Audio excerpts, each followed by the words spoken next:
नमस्कार मित्रों, आज के इस वीडियो में एक बार फिर से आप सभी का बहुत बहुत हार्दिक स्वागत है। आज हम संस्कृत साहित्य भाग प्रमुख नाटककार जीवन परिचय और इनके सभी नाटकों को अब तक के सबसे आसान ट्रिक की सहायता से याद करने का प्रयास करेंगे। प्रमुख नाटककार की बात करें तो भास, कालिदास और भवभूत जी तीन प्रमुख नाटककार हैं जो कि हिंदी टीजीटी के पाठ्यक्रम में सम्मिलित किए गए हैं और जिन्हें हम लोगों को पढ़ना होगा। तो बात करें सर्वश्री भास जी का, तो सर्वश्री भास जी का जीवन परिचय और इनकी रचनाओं को आज के इस वीडियो में हम लोग ट्रिक की सहायता से याद करेंगे। भास जी की बात करें तो भास का जीवन नहीं है कुछ खास।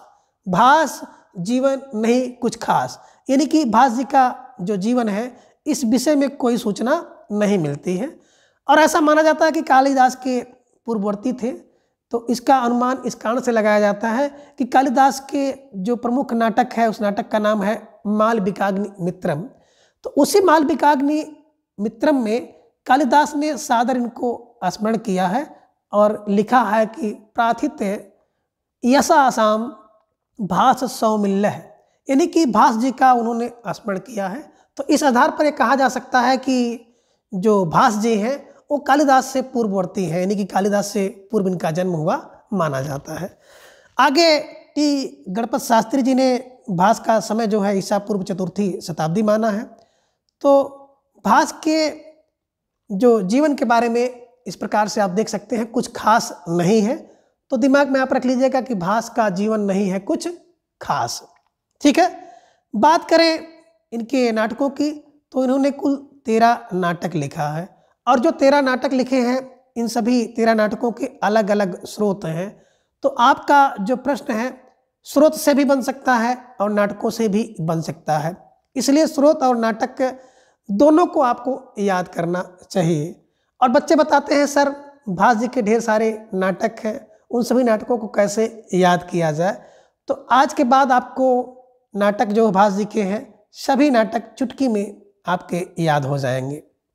देखिए, भास की बात करें तो आप करिए भास 13 कौन उदयन क्या करता है, बोले महाभारत और रामायण की कल्पना करता है।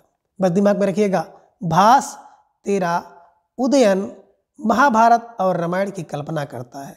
तो भास से हो जाएगा महाकवि भास जी, 13 से हो जाएगा 13 इनके नाटक, और क्या करता है उदयन, यानी कि उदयन कथा से, महाभारत और रामायण तो महाभारत कथा से, रामायण कथा से, कल्पना करता है तो कल्पना मूलक, यानी कि इन 4 स्रोतों से इन्होंने जो नाटक की रचना की है वो अलग अलग है। तो कौन, बोले भास कितना, बोले 13, क्या उदयन महाभारत और रामायण की कल्पना करता है। तो उदयन से हो गया उदयन कथा मूलक, महाभारत कथा मूलक महाभारत से हो जाएगा, रामायण तो रामायण कथा मूलक, और कल्पना से हो जाएगा कल्पना मूलक स्रोत हैं जिनको आधार मान करके इन्होंने क्या किया, नाटक लिखा है।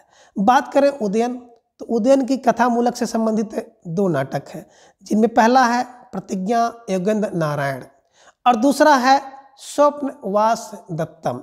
देखिए प्रतिज्ञा अब योगेंद्र की बात करें, कौन उदयन क्या करता है, बोले सर उदयन ने क्या किया, प्रतिज्ञा लिया। कितनी प्रतिज्ञा लिया, बोले सर प्रतिज्ञा तो उसने 4 प्रतिज्ञा लिया। उदयन ने कितनी, बोले उदयन ने 4 प्रतिज्ञा लिया। तो कहने का आशय है कि उदयन से प्रतिज्ञा से हो गया योगेंद्र नारायण नाटक लिखा गया उसको आधार मान करके, और कितनी प्रतिज्ञा, 4, यानी कि 4 अंक इसमें है। दूसरा है उदयन ने क्या देखा, स्वप्न देखा, और कैसा स्वप्न देखा, बोले सर अच्छा स्वप्न देखा। अच्छा को हम हमेशा कहते हैं अच्छे। तो क्या हो गया, उदयन का जो दूसरा नाटक है वो स्वप्नवास दत्तम है, इसमें क्या है, बोले 6 अच्छे। ठीक है ना, दिमाग में रख लीजिएगा। अब क्या हो गया, कह रहे हैं कि उदयन ने क्या किया कि अच्छे स्वप्न देखा, और अच्छे स्वप्न में क्या देखा कि 4 प्रतिज्ञा ले रहा है। कौन, बोले उदयन। ठीक है ना, तो यानी कि उदयन का प्रतिज्ञा योगेंद्र नारायण और दूसरा उदयन को आधार मान करके कौन, बोले स्वप्नवास दत्तम लिखा गया। किसने लिखा, बोले भास जी ने लिखा। क्यों, क्योंकि भास का उदयन ही तो क्या कर रहा है, महाभारत और रामायण की कल्पना कर रहा है। ठीक है, दूसरा ये महाभारत, यानी कि महाभारत कथा को मूल स्रोत मान करके इन्होंने कितने बोले सर इन्होंने 7 रचनाएं की, जिनमें उरुभंग, कर्णभार, पंचरात, दूतवाक्यम, बालचरित, दूत घटोत्कच और मध्यव्या योग। अब इन सबको कैसे याद करें? तो देखिए क्या है, यहाँ से लीजिए बाल, बाल माने बालक की कल्पना कर लीजिए। बालक ने क्या देखा? बोले महाभारत देखा, महाभारत की कथा देख रहा था, किस पर? टीवी पर। तो बालक ने क्या देखा? महाभारत में क्या देखा? दूत को। किसको? बोले 2 दूत को। क्या करते हुए देखा? मध्यरात में। क्या देखा मध्यरात में? कर्ण का उरुभंग करते हुए देखा। बालक ने मध्यरात में, तो बालक ने मध्यरात में 2 दूत को क्या किया? कर्ण का उरुभंग करते हुए देखा। बस दिमाग में ऐसे रख लीजिएगा। तो क्या महाभारत देख रहा था, तो महाभारत में बालक ने क्या देखा? बालक ने देखा 2 दूत यानी कि दूत घटोत्कच, दूत वाक्यम। मध्यरात, मध्यव्या योग, रात से हो जाएगा पंचरात। किसका? बोले कर्ण का उरुभंग करते हुए देखा। तो ऐसा दिमाग में रख लीजिएगा कि बालक से हो जाएगा बालचरित, मध्यरात से हो जाएगा मध्यव्या योग, रात से हो जाएगा पंचरात। 2 दूत को, तो दूत वाक्यम एक और दूसरा दूत घटोत्कच क्या कर रहे थे? कर्ण का उरुभंग कर रहे थे। तो कर्ण से हो जाएगा कर्णभार और उरुभंग से हो जाएगा उरुभंग। ठीक है ना? किसको? महाभारत को कथानक यानी कथा का आधार मान करके लिखा गया। बात करें इसके अंक की, तो देखें एक पंचरात और दूसरा बालचरित है। बालचरित को कौन? बोले पंच जानता है। बचपन का बालक का चरित्र क्या होता है, इसको पूरा पंच जानता है। हर व्यक्ति जानता है कि जो बालक होता है उसका चरित्र बड़ा चंचल होता है, स्थिर नहीं होता है, कुछ भी कर सकता है, कुछ भी बोल सकता है। तो बालचरित्र पंच जानता है, यानी कि बालचरित्र 5 अंक में है। ठीक है ना? और दूसरा है पंचरात। और पंचरात की बात करें तो रात में कहते हैं भैया 3-5 ना करो। क्या? रात में 3-5 ना करो। तो जैसे देखिएगा पंचरात, उसे मान लीजिएगा कि इसका 3 अंक है। बाकी जितने हैं, चाहे उरुभंग है एकांकी है, चाहे कर्णभार हो ये भी एकांकी है। बात करें आप दूत वाक्य की, दूत वाक्यम की, तो ये भी एकांकी है। बात करें दूत घटोत्कच की तो ये भी एकांकी है। और बात करें मध्यव्या योग की तो ये भी एकांकी है। यानी कि बालचरित 5 और पंचरात 3 अंक। इसके अलावा सभी क्या हैं? एकांकी हैं, 1 अंक में लिखे गए हैं। ठीक है ना? अगला जो स्रोत है वो रामायण कथा को मूल बना करके इन्होंने 2 नाटक लिखा, प्रतिमा नाटकम और दूसरा लिखा अभिषेक नाटकम। दिमाग में रखिए, कभी कभी प्रश्न यही बन जाता है कि रामायण को क्या स्रोत मान करके, कथा का मूल मान करके भाजी ने कौन से नाटक लिखे? तो 2 नाटक लिखा है, प्रतिमा नाटकम और दूसरा अभिषेक नाटकम। बात करें कैसे इनको याद किया जाए, तो रामायण में आपने प्रतिमा देखा होगा, अभिषेक भी देखा होगा। सीता जी की प्रतिमा बनाई जाती है, देखा है। और अभिषेक भी आपने देखा होगा कि राम जी का राज्याभिषेक होता है। बस अब अगर आपके पास कोई प्रतिमा हो तो प्रतिमा को अपने साथ रखो, साथ रखो, यानी कि प्रतिमा नाटकम में 7 अंक है। और अभिषेक अगर किसी का हो, अभिषेक का तिलक हो, किसी का राज्याभिषेक हो, तो भैया अच्छे से हो, अच्छे माने अच्छे। तो दिमाग में रख लीजिएगा कि प्रतिमा हो तो 7 यानी कि 7 अंक, अभिषेक हो तो अच्छे से हो यानी कि 6 अंक इसमें है। ठीक है ना? आगे देखिए कल्पना मूलक की बात अगर हम लोग करते हैं तो कल्पना के आधार पर इन्होंने 2 नाटक लिखा, जिसमें पहला है अभिमारक और दूसरा है चारुदत्त। कैसे दिमाग में बैठाया जाए? बात करें कल्पना की तो पहली कल्पना उन्होंने किया कि अभिमारक। अगर मार और की कल्पना करिए तो भैया मारने की कल्पना करिए तो अच्छी कल्पना करिए, यानी कि अभिमारक में कुल 6 अंक है। दूसरा है चारुदत्त, तो चारुदत्त के नाम में ही चारु है, चारु माने 4 है, यानी कि 4 अंक है। तो इस प्रकार से आप इन सभी रचना और इनके स्रोत को देख सकते हैं। क्या देख सकते हैं कि भास तेरे क्या हो गया? उदयन। तेरा उदयन क्या करता है? महाभारत और रामायण की कल्पना करता है। अब उदयन क्या किया? उदयन ने कितनी बोले 4 प्रतिज्ञा किया और स्वप्न अच्छा देखा। महाभारत में क्या बालक ने क्या देखा कि 2 दूत मध्यरात को क्या कर रहे हैं? कर्ण का उरुभंग कर रहे हैं। ठीक है ना? और दूत पंचरात में 3-5 ना करो। और बाल का चरित्र पूरा पंच जानता है, 5 अंक में है। रामायण में क्या देखा? बोले प्रतिमा को देखा सीता जी की, और राम जी का अभिषेक देखा था। तो प्रतिमा हो तो 7-7 रखो, अभिषेक हो तो अच्छा होना चाहिए, यानी कि 6 अंक होना चाहिए। ठीक है ना? कल्पना करो भैया अभिमारक की, तो भैया अच्छी कल्पना करो और चारों 4 अंक बस दिमाग में ऐसे रखेंगे तो निश्चित रूप से आपको ये याद हो जाएगा। और बात करें हम लोग मित्रों, तो कभी कभी वीडियो हम लोग बनाते हैं तो कुछ वीडियो बहुत लंबी हो जाती है, तो स्क्रीन पर देखने में कुछ समस्या आती है, जिसके कारण से लिखा कुछ होता है और उच्चारण गलत हो जाता है, क्योंकि हम लोग देख नहीं पाते ना, निगाहें बहुत देर तक जो है स्क्रीन पर काम नहीं कर पाती हैं। मैंने एक आध 2 वीडियो में देखा, वहाँ पर अशुद्ध उच्चारण हो गया है, तो उसको आप लोग संभाल लीजिएगा, क्योंकि तेज़ी के साथ बोलने में और लंबे समय तक पढ़ने में जो स्क्रीन पर लिखा हुआ अच्छे से नहीं दिख पाता है, तो उसको आप संभालिएगा और ट्रिक की सहायता से याद करने का प्रयास करिएगा, ठीक है ना। चलिए, अब उदयन जो कथा के आधार पर इन्होंने 2 नाटक लिखा है उसको हम लोग विस्तृत रूप से देखेंगे। कि स्वप्नवास दत्तम की बात करें तो 6 अंक में है। हमने बताया था कि स्वप्न कैसे देखो, बोले अच्छे अच्छे देखो, ठीक है ना। इसमें उदयन और वासव दत्ता के प्रेम की कथा का वर्णन किया गया है और यह भास का सर्वश्रेष्ठ नाटक है ना। One of the best drama आप भास, इन्हीं भास जी का क्या है, बेस्ट है। कौन? स्वप्न। और देखिए, स्वप्न अगर कोई अच्छा देख ले ना तो भैया बेस्ट तो होता ही है, बस दिमाग में रख लीजिएगा कि अच्छा अच्छा 6 स्वप्न है ना, किसमें उदयन और वासव दत्ता के प्रेम कथा का वर्णन किया गया है, ठीक है ना। दूसरा है प्रतिज्ञा, योगेंद्र नारायण। और प्रतिज्ञा हमने बताया था ना कि 4 प्रतिज्ञा करता है उदयन, है ना। तो उदयन और वासव दत्ता के प्रेम विवाह संबंधी बात की गई है और मंत्री योगेंद्र नारायण द्वारा क्या किया गया है, राजा उदयन को राजा प्रद्योत से छुड़वाने का वर्णन किया गया है, ठीक है ना। उसी छुड़ाने के समय इनने 4 प्रतिज्ञा की होगी, उसी का वर्णन इसमें किया गया है।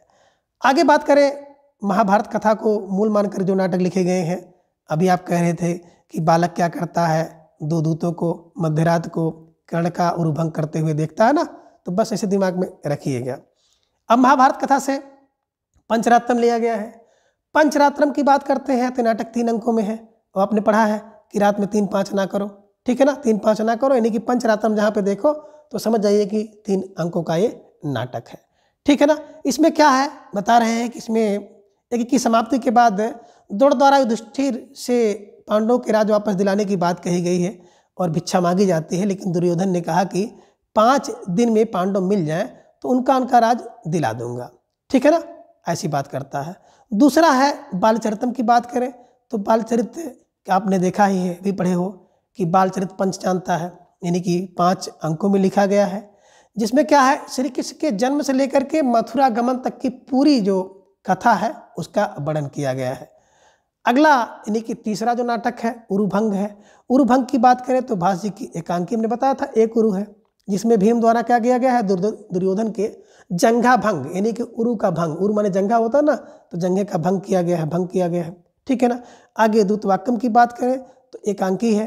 इसमें क्या होता है, युद्ध से पूर्व श्री कृष्ण जो है पांडवों के दूत बन करके जाते हैं और संधि प्रस्ताव लेकर जाते हैं कि दुर्योधन संधि कर ले, लेकिन संधि ना करते हुए उसने क्या करता है, श्री कृष्ण का अपमान ही किया है।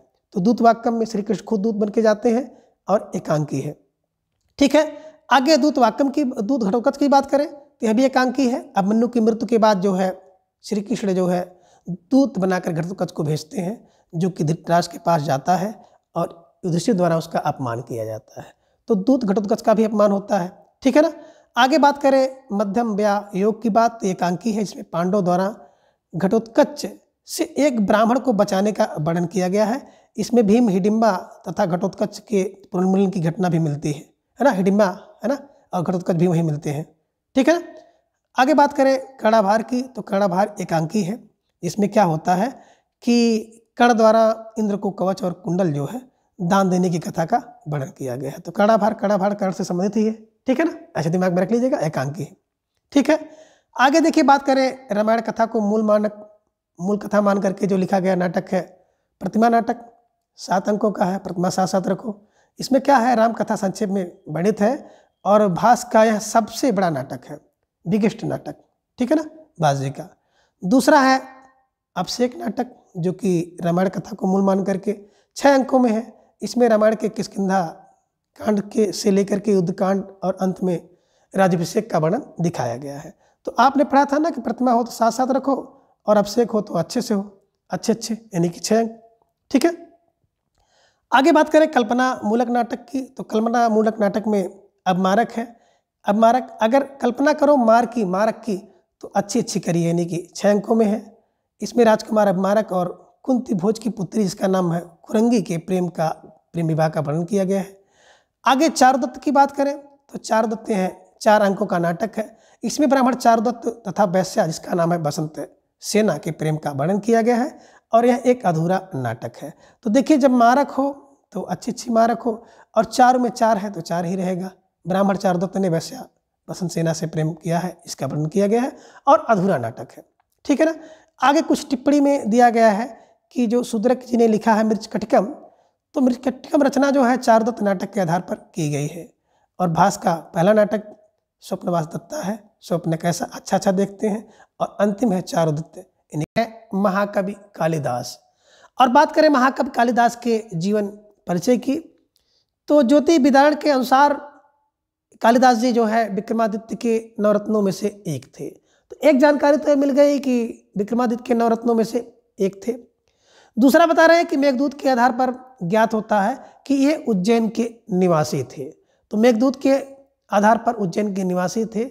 और कालिदास का जो समय है ईस्वी पूर्व प्रथम शताब्दी माना जाता है। यानी कि कालिदास जी के जीवन परिचय से संबंधित 3 बातें आपने देखी है। पहला क्या है कि प्रथम ईस्वी पूर्व इनका जन्म माना जा रहा है। मेघदूत के आधार पर ये उज्जैन के निवासी थे। और ज्योति विदारण के अनुसार विक्रमादित्य की जो सभा थी या नवरत्न थे, उन नवरत्नों में से एक थे। बस इतनी सी जानकारी हम लोगों को जो है कालिदास जी के बारे में मिल पा रहे हैं। ठीक है ना। तो जीवन परिचय तो इनका कोई खास नहीं रहा, लेकिन बात करें इनकी रचनाओं की तो जैसा कि स्क्रीन पर आप देख पा रहे हैं, कालक्रम की दृष्टि से कालिदास की रचनाएं, जिनमें पहली रचना आप देख पा रहे हैं ऋतु संहार, जो कि एक गीत शैली में लिखा गया काव्य है। कुमार संभव महाकाव्य है और 17 सर्गों में लिखा गया है। मालविकाग्नि मित्रम की बात करें तो नाटक है ना। और बात करें तो ये 5 अंकों में है। विक्रमोर्वशी भी एक नाटक है, 5 अंकों में लिखा गया है। मेघदूत की बात करें तो एक गीत नाट्य या गीत काव्य आप कह सकते हैं, जो कि 2 भागों में है, पूर्व मेघ और उत्तर मेघ। रघुवंश की बात करें तो रघुवंश भी एक महाकाव्य है और इसमें 19 सर्ग हैं। बात करें अभिज्ञान शाकुंतलम की तो बड़ा प्रसिद्ध इनका नाटक है अभिज्ञान शाकुंतलम, और अभिज्ञान शाकुंतलम में कुल 7 अंक हैं। तो इस प्रकार से आपने क्या देखा कि जो इनके 7 रचनाएं हैं, ऋतु संहार, कुमार संभव, मालविकाग्निमित्रम, विक्रमोर्वशी, मेघदूत, रघुवंश और अभिज्ञान शाकुंतलम, इन सबको कैसे याद करें। तो देखिए, हमें जब याद करने की बात आई थी तो हमने तो एक ट्रिक बना लिया था, अलग अलग कर लिया था, नाटक को अलग कर लिया था और कहा कि मालविका अभी। बस हमने क्या किया था कि मालविका अभी, तो मालविका में किया 5 मालविका, अभी 7 शेष है। तो नाटक इनके कौन थे, तो माल की बात करते हैं 5 अंक, यानी कि मालविकाग्निमित्रम 5 अंक, विका 5 अंकों में विकाग्निमित्रम, अभिज्ञान अभिशेष कितना बोले 7 अंकों में। तो 3 तो हम लोगों ने ऐसे याद कर लिया था। ठीक है ना। तो 3 नाटक इस तरह से कि मालविका अभी, 5 मालविका अभी। ठीक है ना। और इनके जो कुमार संभव, मेघदूत और रघुवंश को भी हम लोगों ने कुमेर कर लिया था, कुमेर। अब देखिए, कु से हो गया कुमार संभव, और जो भी कुमार होगा वो 17 वर्ष का होगा, 17 सर्ग।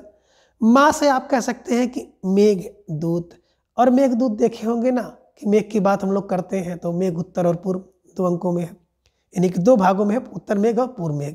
ठीक है। और कुमेर, रा से आपने देखा रघुवंश, रघुवंश की बात करें तो एक नया वंश, 1 9 19 सर्ग है ना। तो ऐसे दिमाग में रख लीजिएगा, कुमेर, कुमेर में 3 आपके आ गए, कु, में और रा। ठीक है ना। अब बचा आपका क्या, बता तो आपका ऋतु संहार बच गया। और कौन बच गया, एक ऋतु संहार बचा है ना। तो ऋतु संहार में क्या हो गया भैया, ऋतु में क्या करते हैं, गीत गाते हैं, अच्छे गीत गाते हैं आप, बस ऋतु में गीत गाते हैं, यानी कि ऋतु संहार एक गीत काव्य है। गेय शैली में लिखा गया है। बस ऐसे दिमाग में रखिएगा, 3-3 का जोड़ा बना लीजिएगा और ऋतु में गीत गा लीजिएगा, आसानी से आपको याद हो जाएगा। तो अच्छे गाएंगे तो 6 अंक में, इसमें 6 अंक में लिखा भी गया है। क्या करते हैं, ऋतु में अच्छे गीत गाते हैं, 6 अंकों में लिखा गया है। तो देखें मित्रों, कोई भी विषय बहुत कठिन नहीं होती है, ये होता है कि आप उसको कैसे पढ़ रहे हैं। और हमारा प्रयास केवल यही होता है कि जो भी पुस्तक आपके पास है उस पुस्तक को कैसे पढ़ें और किस तरह से पढ़ करके उसी में से ट्रिक निकाला जाए। इसका एक प्रयास मैंने किया और आप लोगों को बहुत पसंद भी आ रहा है। इतने कम दिन में ढेर सारे लोग जुड़े हो, इसके लिए बहुत बहुत आभार। आशा करते हैं कि कुछ दिनों में आप लोग और जुड़ जाएंगे तो और बेहतर हम आपके लिए कर पाएंगे, ठीक है ना। तो आपने क्या देखा कि 5-5 माल अभी बिका भी, आपने कुमेर को देखा और आपने ऋतु में गीत गाते हुए देखा। तो इस तरह से कालिदास के सभी रचनाएं आप चुटकी में याद कर लेते हैं, ठीक है ना। अब आगे देखिए, यहाँ पर उसी तरह से बताया भी गया है नाटक को कि माल बिका अभी, माल बिका अभी। तो माल 5-5 माल अभी बिका, शेष रह गया 7। तो 5 माल बिका अभी और 7 शेष रह गया। तो 5 का मतलब है कि माल बिका अग्निमित्र में यह नाटक 5 अंकों में लिखा गया है, जिसमें मालविका एवं अग्निमित्र के प्रणय विवाह का वर्णन किया गया है और उल्टे सीधे 96 श्लोक इसमें लिखे गए हैं और यह कालिदास का प्रथम नाटक है। दूसरी बात करते हैं विक्रम उर्वशी, यह 5 अंकों में लिखा गया है, एक त्रोटक नाटक है। इसमें अप्सरा, उर्वशी और पूर्वा के प्रणय विवाह का वर्णन किया गया है। तो पूर्वा का अर्थ मेघ और उर्वशी का अर्थ यहाँ पर विद्युत से लिया गया है, ठीक है ना। और 65 श्लोक में विरचित है, कालिदास का दूसरा नाटक है, ठीक है ना। और तीसरा बात करें हम लोग अभिज्ञान शाकुंतलम, तो कालिदास द्वारा प्रणीत यह अंतिम रचना और नाटक है। इसमें 7 अंकों में दुष्यंत और शकुंतला के प्रेम वियोग और पुनर्मिलन की कथा का वर्णन किया गया है। तो पुनर्मिलन की कथा का वर्णन किया गया है। इसका उपजीव की बात करें तो महाभारत का आदि पर्व है, ठीक है ना। अब शकुंतला नाटक साधारण गद्य के लिए सौर सैनी प्राकृत एवं गद्य के लिए महाराष्ट्रीय प्राकृत का प्रयोग हुआ है। इसमें 24 प्रकार के छंदों का प्रयोग देखने को मिलता है। तो अभी आप पढ़े थे ना कि 5-5 माल बिका अभी रहा, शेष बचा, इन्हीं के 7 अंकों का लिखा गया है, ठीक है ना। और अभिज्ञान के विषय में जो विद्वजन है वो प्रशंसा के रूप में लिखते हैं कि नाटकेषु काव्येषु नाटकम रम्यम तत्ते रम्या शकुंतला तत्रो अपि चतुर्थो अंक है तत्र श्लोक चतुष्टयम। क्या कहा कि काव्येषु नाटकम रम्यम तत्र रम्या शकुंतला और तत्रापि चतुर्थो अंक है तत्र श्लोक चतुष्टयम, ठीक है ना। तो ऐसे देख सकते हैं, इसके बारे में कहा गया है। तो आपने नाटक देखा कि माल बिका भी, 5-5 माल बिका भी, 7 शेष हो गया, ठीक है ना। अब कालिदास के जो नाटक अभिज्ञान शाकुंतलम से कुछ महत्वपूर्ण सूक्ति है उसे थोड़ा सा देख लीजिए। अर्थो ही कन्या प्रकीयो, अभिज्ञान की बात है। ना खलु धीमताम कश्चित विषेतम, तो ये भी यही की बात है। वामाकुला साध्य, अभिज्ञान की बात है। गुणवते कन्या प्रकीय, कन्या प्रतिपादनीय, ये भी इसी में बात है। आगे है अवे ही तनया, ये भी बातें इसी में आएंगी। आगे है दृष्टिया धूमा कुलिस दृष्टिरपि पावक है, ये बातें कहाँ मिलेंगी आपको, अभिज्ञान में मिलेंगी। ना तादृशी आकृति विशेष गुण विरोधनी भवंती, तो ये भी आपको मिलेगा अभिज्ञान में। और गर्भ रिपु विरुद्ध खामासा बंध सहायत। देखिए मित्रों, थोड़ा सा जो ये पेज आपको है धुंधला दिखाई दे रहा है, हमको भी पढ़ने में दिक्कत हो रही है, ठीक है ना। आपको हो सकता है और भी दिक्कत हो, तो उसे थोड़ा सा आवाज़ सुन लीजिएगा और आवाज़ सुन करके आप याद करने का प्रयास कर लीजिएगा, ठीक है ना। पीड़नते गृह कथम न तनया विशेष दुखई कन्या, है ना। और गर्भावृप विरह खमासा बंध है सहायत। तो ये सब जो सूक्तियाँ हैं कभी कभी पूछ लिया जाता है, तो थोड़ा सा आप इसको देख लीजिएगा। अब बात करें कालिदास के महाकाव्य की, तो कालिदास के 2 महाकाव्य हैं जिनमें आपने भी देखा कुमार संभव, है ना। 17 कुमार 17 वर्ष का होता है, 17 सर्ग है। रघुवंश की बात करें 1-9, एक नया वंश है, यानी कि 19 या आप कह सकते हैं कि रघुवंश में कितने लोग हुए, बोले 19 लोग हुए, ठीक है ना। और 19 लोगों का देखिए परिचय भी यहाँ पर दिए हैं, बस दिमाग में ऐसे रख लीजिएगा। कुमार संभव की बात करें 17 सर्ग है, कालिदास का प्रथम महाकाव्य है, जिसमें शिव पार्वती के विवाह और कार्तिकेय की उत्पत्ति एवं तारकासुर के वध की बात की गई है। तो पहली बात, शिव पार्वती का विवाह हुआ, कार्तिक की उत्पत्ति हुई और तारकासुर का वध हुआ, किसमें, कुमार संभव में। रघुवंश की बात करें तो रघुवंश में क्या हुआ, कालिदास द्वारा दूसरा महाकाव्य है, 19 सर्ग है, एक नवा नया वंश, और आप कह सकते हैं कि 19 वंश, ठीक है ना, जिसमें मनु से लेकर के कामुक अग्नि वर्ग तक 31 सूर्यवंशी राजाओं का वर्णन किया गया है, 31, ठीक है ना। और 1569 श्लोक इसमें है, और इसका नायक रघु है। राम कथा 10वें और 15वें सर्ग तक इसमें आ जाती है, ठीक है ना। अब ढेर सारे देखो राजा हैं जिनका वर्णन रघुवंश में किया गया है, वो हमारे आपके लिए जरूरी नहीं है, ठीक है ना। गीत काव्य की बात करें तो ऋतु में गीत गाई जाती है, आपने पढ़ा होगा, ऋतु में गीत कब गाएं, बोले ऋतु में गाते हैं। और ऋतु में अच्छी उत्तर में है ना, पूर्व में उत्तर में 2 भाग में होता है। तो यानी कि ऋतु संहार की बात करें 6 सर्ग है और 197 श्लोक है। यह कालिदास का अप्रौढ़ावस्था में प्रथम रचना है। इसमें 6 ऋतुओं का वर्णन किया गया है और 6 अंक है। तो ऋतु अच्छी होती है और 6 अंक, 6 ऋतुओं का वर्णन। मेघदूत की बात करें तो पूर्व कथा पूर्व मेघ उत्तर मेघ के बाद की गई है 2, और 121 श्लोक में इसका वर्णन किया गया है। इसका उपजीव ग्रंथ की बात करें तो वाल्मीकि जी का रामायण है, जिसमें मेघदूत में अलकापुरी निवासी यक्ष अपनी वियुक्ता यक्षिणी को रामगिर पर्वत के आश्रम से मेघों द्वारा संदेश भेजने का वर्णन किया गया है। और सबसे प्रिय छंद बात करें तो मंद्राक्रांता है, ठीक है ना। बात करें मेघदूत में तो आपने देखा होगा ना कि कौन कुबेर जो है यक्ष को शराब दे देते हैं, देश से निकाल देते हैं और कहते हैं कि जा करके रामगिर पर्वत पर तुम रहो, ठीक है ना, अपनी प्रिया से दूर रहता है। तो वहीं से यक्ष क्या करता है, मेघ को दूध बना करके संदेश देने के लिए भेजता है अलकापुरी में अपनी प्रिया के पास, ठीक है ना। अब आगे देखिए कालिदास से संबंधित कुछ विशेष बातें हैं जिन्हें याद करना होगा। पहला क्या है, रीति इनकी वैदर्भी रीति है। दूसरा है उपमा के लिए प्रसिद्ध है, आपने पढ़ा भी होगा, आप जानते हैं कि उपमा कालिदास है ना, कालिदास शैव थे। श्रुतिबोध नामक छंद शास्त्रीय ग्रंथ कालिदास ने प्रणीत किया है। कालिदास को दीपशिखा की उपाधि दी गई है और कालिदास संस्कृत गीत काव्य परंपरा के प्रथम कवि भी माने जाते हैं। और कालिदास की प्रशंसा में बाणभट्ट ने लिखा है, क्या लिखा है इसको देख लीजिएगा। निसर्ग तासुच नावा कस कालिदासस्य सुक्तेषु प्रीति मधुर सांद्रासु मंजरी युतिष्ठति जायते हैं, ठीक है ना। ऐसे कुछ बातें इन्होंने लिखी है बाणभट्ट जी ने, ठीक है। तो अब कालिदास की जो लघुत्रयी है जिसको हमने पहले भी चर्चा किया है, जिनमें हमने बताया था कुमेर है ना, कुमार 17 सर्ग, रा से रघुवंश 19, और मेघ की बात करें तो 2 भाग इसका है, उत्तर मेघ और पूर्व मेघ। नाटककार भवभूति जी, अब बात करें भवभूति जी का तो इनका जन्म स्थान जो है दक्षिण भारत के पदमपुर में, जो कि विदर्भ देश कहा जाता है, वहाँ पर इनका जन्म हुआ था। दूसरी बात करते हैं जन्म समय की, तो 8वीं शताब्दी पूर्वार्ध में इनका जन्म हुआ है। माता की बात करें तो माता जो है इनकी जात कर्णी है और इनके पिता जो थे वो नीलकंठ थे। तो बात करें बचपन में जो इनको भी क्या कहा जाता था, श्रीकंठ इनका वास्तविक नाम था, भवभूति इनको उपाधि मिली थी। तो एक बार परीक्षा में पूछा भी गया है कि इनका नाम क्या था, भवभूति जी का नाम क्या था, ठीक है ना।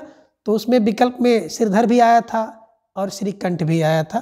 तो ध्यान में रख लीजिएगा कि भवभूति जी का जो वास्तविक नाम था श्रीकंठ था, पिताजी का नाम नीलकंठ था, माता का नाम जात कर्णी था। तो अब देखें इन सबको कैसे दिमाग में रखा जाए। तो आप एक क्लू बनाइए, और क्लू बनाइए यहाँ से भूति से हम करेंगे भूत।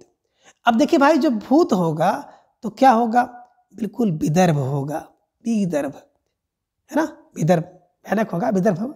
इसको देखते ही क्या हो जाएगा जी, एकदम बिल्कुल दर्भ हो जाएगा। तो भूत विदर्भ हो गया। और क्या होगा, अठ 28 करता है, हा हा हा करता है ना, तो 8 रख लीजिएगा 8वीं शती में। अब भूत का जो कर्ण होगा, है ना, कर्ण, जात कर्ण, बड़ा कर्ण होगा, जात कर्ण होगा। और कंठ कैसा हो रहा है, बोले नीला नीला कंठ है। कैसा कंठ है, नीला नीला कंठ है ना। और श्रीकंठ है, और नीला कंठ है, और कंठ में कैसा, श्रीकंठ है, बड़ा कंठ है, खूब बड़ा सा नीला सा खूब बड़ा सा कंठ उसका है। एक कल्पना कर लीजिएगा कि जो भूत होता है बिल्कुल उसका कर्ण एकदम जात होता है, बाहर निकला हो, जात करणी होता है। दूसरा भूत कैसा होता है, नीलकंठी होता है, और नीलकंठी में कैसा होता है, श्रीकंठी होता है। और क्या होता है, बिल्कुल विदर्भ वाला होता है, विदर्भ सा होता है, और बिल्कुल अट्ठ होता है, 28 वाला होता है, 8 होता है। तो बस दिमाग में रख लिएगा कि भभूत जी का जन्म कहाँ पर, तो बता रहे हैं दक्षिण भारत के विदर्भ में हुआ। समय 8वीं शताब्दी का पूर्वार्ध है। बात करें माता जातकर्णी है, कर्णजात है ना, और पिता नीलकंठ है, और इनका मूल नाम था, वास्तविक नाम श्रीकंठ है। ठीक है ना। तो देखिए वही चीज़ें बता रहे हैं कि भभूत दक्षिण भारत के पदमपुर के निवासी थे। इनका जन्म समय 8वीं शताब्दी का पूर्वार्ध है, और इनके पिता का नाम नीलकंठ और माता का नाम जातकर्णी था, और भभूत इनका वास्तविक नाम था। अब कभी गोष्ठी में जब जाते थे तो उनको वहाँ पर उम्बेक कहा जाता था। क्या कहा जाता था, उम्बेक। देखिए आपको दिखाई दे रहा है कि कभी गोष्ठी में इनको उम्बेक नाम से जाना जाता था, पुकारा जाता था। ठीक है ना। परंतु इनके एक श्लोक जिसका नाम था सा अम्बा पुचातु भवभीत पवित्र मूर्ति है, भवभीत पवित्र मूर्ति है, यही शब्द देख करके जो है, जो विद्वानों ने, कवियों ने क्या किया, इनका नाम भवभूत रख दिया, और इस भवभूत नाम से ये प्रसिद्ध हो गई। ठीक है ना। तो दिमाग में रखने योग्य बातें कौन है, रखने योग्य बात यही है कि विदर्भ में जन्म हुआ, कब, 8वीं शताब्दी में हुआ। माता जातकर्णी, पिता नीलकंठ, खुद श्रीकंठ, है ना, उम्बेक गोष्ठी में। और क्या किया था, एक श्लोक लिखा, उसमें भवभूत शब्द का प्रयोग इन्होंने किया, और उसी भवभूत से इनका नाम भवभूत पड़ गया। ठीक है ना। अब बात करते हैं भवभूत के नाटक की। तो महाकवि भवभूत ने 3 नाटक लिखा है। एक तो मालती माधवम, दूसरा महावीर चरितम, और तीसरा है उत्तर राम चरितम। अब देखिए बात करें मालती माधवम की, तो मालती माधवम 10 अंकों में, महावीर चरितम की बात करें तो 7 अंकों में, उत्तर राम चरितम की बात करें तो 7 अंकों में। देखिए मालती क्या है, 10 अंक। कोई मालती है उसे कितना, बोले 10 अंक मिला। और चरित, जिनमें चरित्र लगा था, तो चरित्र को साथ साथ रखो, चरित्र को साथ साथ रखो, यानी कि महावीर चरित 7 अंक, उत्तर रामचरित 7 अंक। सबको कैसे याद किया जाए, तो दिमाग में रख लीजिएगा कि भवभूत कहाँ, बोले मालती और महावीर के उत्तर में बैठा है। तो उत्तर एक दिशा भी होती है, और उत्तर माने बाद भी होता है। तो दिमाग में रख लीजिएगा कौन, बोले भवभूत कहाँ, बोले सर मालती और महावीर के उत्तर में बैठा है। बस दिमाग में रखिएगा, आसानी से याद हो जाएगा कि भवभूत कहाँ, बोले मालती और महावीर के उत्तर में भवभूत बैठा है। ठीक है ना। अब इन रचनाओं के बारे में थोड़ा सा देखा जाए। क्या कि मालती माधव की बात करें तो भवभूत का प्रथम नाटक है, यह गद्य और पद्य दोनों में लिखा गया है। इसमें 10 अंक है। अभी हमने बताया ना कि मालती को 10 अंक मिला। ठीक है ना। क्या है, मालती और माधव तथा मकरंद और मदांतिका के प्रणय और परिणय की कथा का वर्णन किया गया है। तो यह जो नाटक है गौड़ी रीत में लिखा गया है, और इसमें श्रृंगार रस की प्रधानता है। बड़ी सुंदर बात है कि मालती और माधव का, मकरंद और मध्यंतिका का प्रणय और परिणय की बात की गई है, और गौड़ी रीत में लिखा गया है। श्रृंगार इसका प्रधान रस है, श्रृंगार रस का प्रधान है। कितने, 10 अंकों में। ठीक है।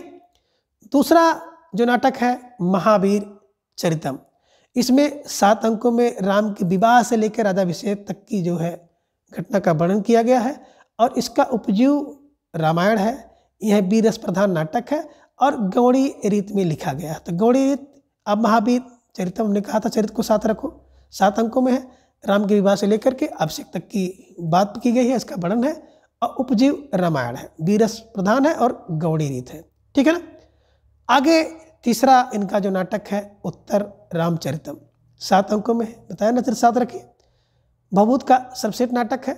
इसमें रामायण के उत्तर कांड की जो कथा है वर्णित है, जिसमें सीता का परित्याग, राम विलाप, शंभू की हत्या, लव कुश प्राप्ति और राम के द्वारा निर्दोष सीता को स्वीकार किए जाने का वर्णन जो इसमें किया गया है।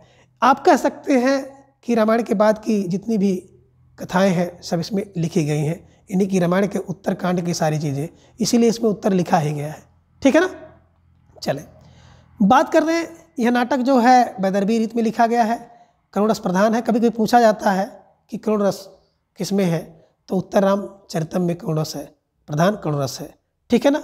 अब आपने देखा था कि वीर रस महावीर में वीर वीर नाम ही सुना है।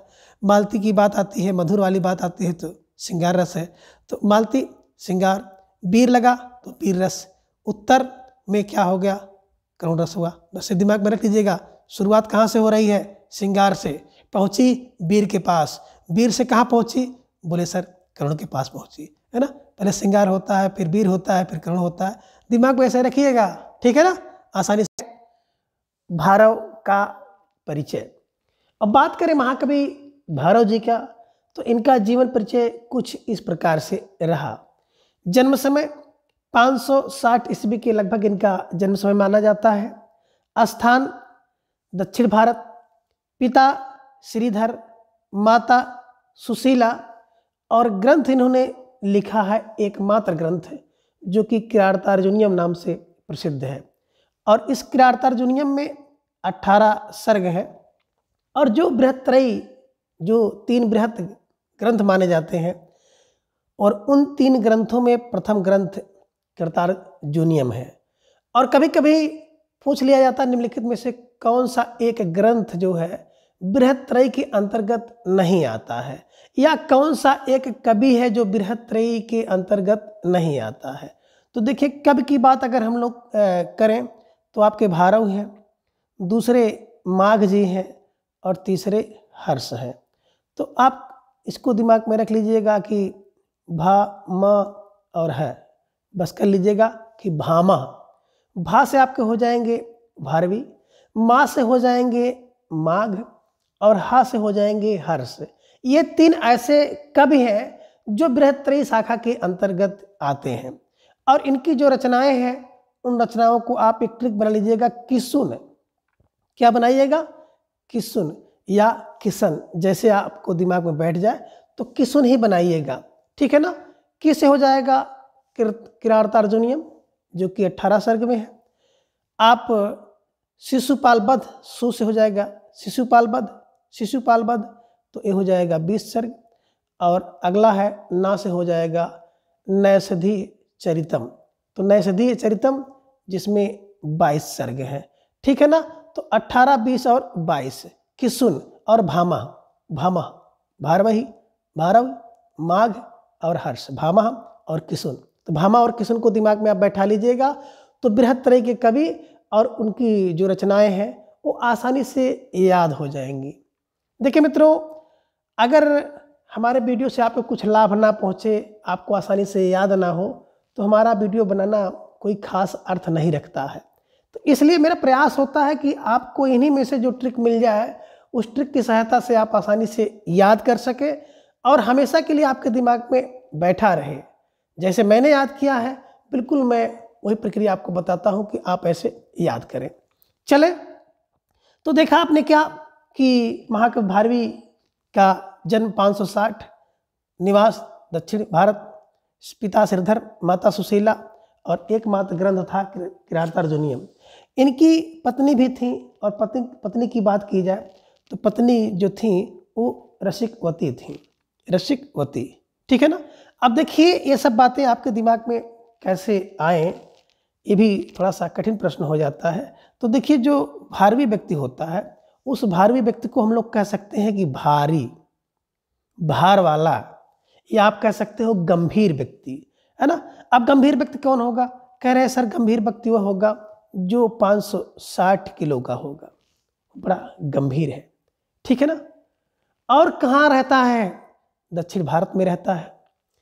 और जो गंभीर व्यक्ति होता है, इन्हीं की जो श्री को धारण करता है, लक्ष्मी को धारण करता है, वो बड़ा भारवी होता है, बड़ा गंभीर होता है। देखे होंगे ना कि जो लोग धनाढ्य होते हैं, धन जिनके पास होता है, वो क्या होते हैं, गंभीर होते हैं, मतलब भारवी होते हैं, भारवी होते हैं।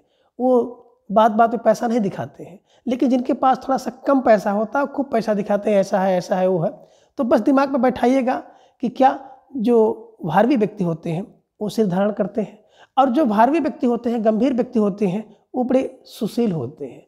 और ऐसे व्यक्ति क्या होते हैं, रसिकवती भी होते हैं, गुण से युक्त होते हैं, रस से युक्त हो जाते हैं, बड़ा मधुर बोलेंगे, अच्छा बोलेंगे, ठीक है ना। और क्या होते हैं, एक किरात जो होता है, किरात वो भी बड़ा भारवी होता है, बड़ा भार वाला होता है। क्यों? क्योंकि जो किरात है वो एक ठे है, एक ठे, 1 और 8 मतलब 18 सर्ग इसमें है, ठीक है ना।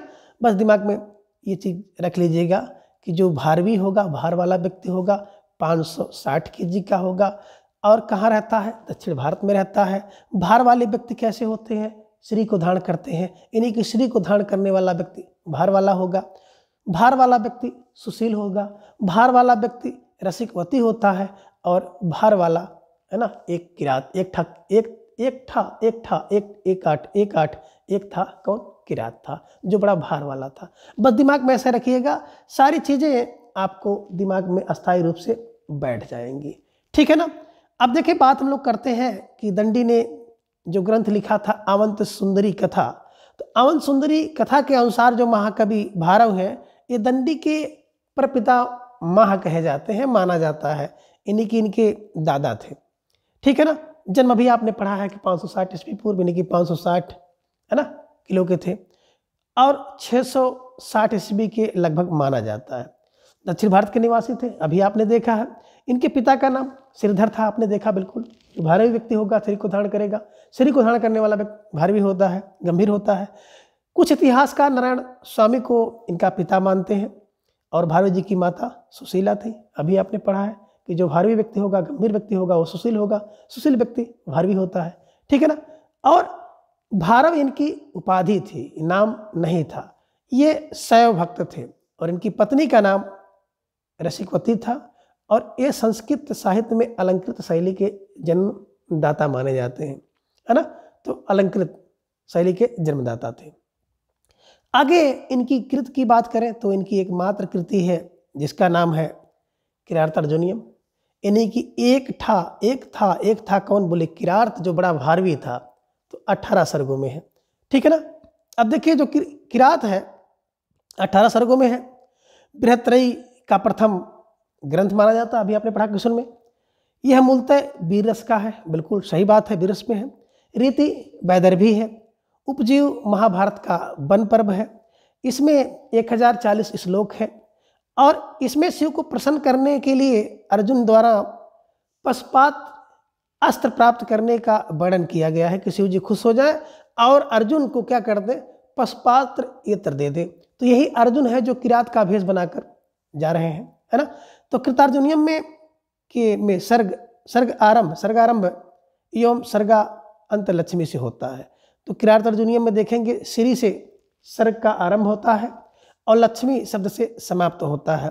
मित्रों, इस बात को ध्यान रखिएगा, ये परीक्षा में पूछा जाता है कि किस ग्रंथ की शुरुआत किस शब्द से होती है।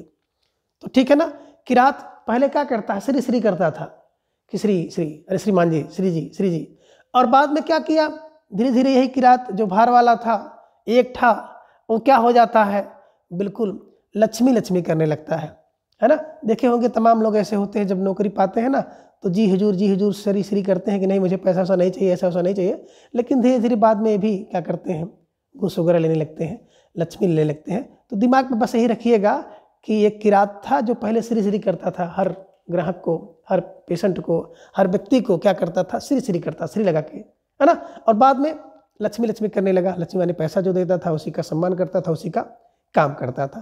कौन, बोले किरात। यानी कि किरात के जो सर्ग आरंभ में क्या होता है, श्री, और सर्ग के अंत में लक्ष्मी शब्द का प्रयोग किया गया है, और इसके नायक जो है अर्जुन है। ठीक है, तो चलें थोड़ा सा हम लोग और कुछ बातें इसमें देख लें। क्या बातें आपको देखने सुनने में आएंगी, कुछ सूक्तियाँ हैं, जैसे अरे सु ही विजयार्थिन है क्षितिसा विदधति सोमधि संधि दूषणानि। ठीक है ना। दूसरी सूक्ति है विचित्र रूपः खलु चित्तवृत्य है। तीसरा है पराभव अप्य सत्व यौम मानिनाम और प्रवृत्ति सारा खलु मदसाम गिरि निराश्रय हंत हंतो मनस्वितः और हितम मनोहारी चा वाचय दुर्लभ है।